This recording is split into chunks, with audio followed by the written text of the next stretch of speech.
जालिम तानाशाह की देखो ये कैसी मनमानी है, जालिम तानाशाह की देखो ये कैसी मनमानी है।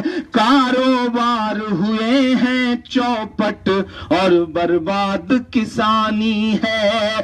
लगता है उस शख्स ने हिटलर बन जाने की ठानी है, लगता है उस शख्स ने हिटलर बन जाने की ठानी है।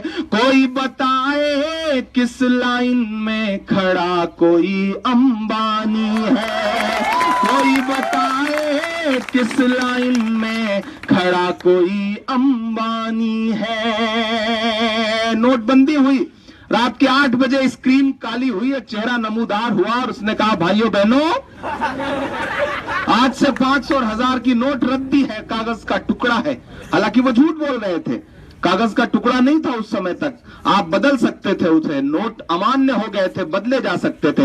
लेकिन किस तरह से ड्रामेटिक तरीके से तीनों सेनाओं के अध्यक्षों को बुला करके ऐसा मैसेज देने की कोशिश की गई जैसे जंग छेड़ने जा रहे हों।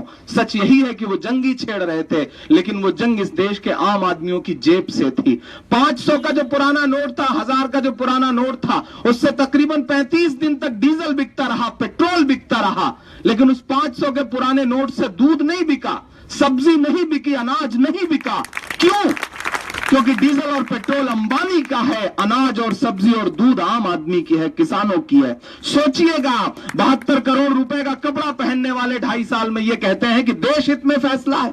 देश हित में फैसले ऐसे नहीं होते साहब, और देश हित का फैसला जो है वो आवाम ने ही उसका ठेका थोड़ी ले रखा है। आप गोवा, तमिलनाडु और महाराष्ट्र के 3 घंटे के भाषण में 3 कपड़ा बदलेंगे और हमसे उम्मीद करेंगे कि हम कतार में खड़े खड़े मर जाएं। बोलना पड़ेगा ऐसे लोगों के खिलाफ। अगर चुप रहे तो ये वक्त बहुत बुरा है, जो चुप रहते हैं वक्त उनसे बहुत बुरा इम्तिहान लेता है। जिन अंग्रेजों की हुकूमत में कभी सूरज नहीं डूबता था, आज वो चुप हो गए, वक्त को नहीं पहचान सके, तो आज उनके राजाओं के कपड़े बैंड बाजे वाले पहनते हैं। समझना पड़ेगा, वक्त से आंख मिलानी पड़ेगी। मैं नज्म का पहला बंद पढ़ता हूं साहब। कोई बताए किस लाइन में खड़ा कोई अंबानी है, लगता है उस शख्स ने हिटलर बन जाने की ठानी है। कोई बताए किस लाइन में खड़ा कोई अंबानी है, कि हमारे दर्द में गम में फटक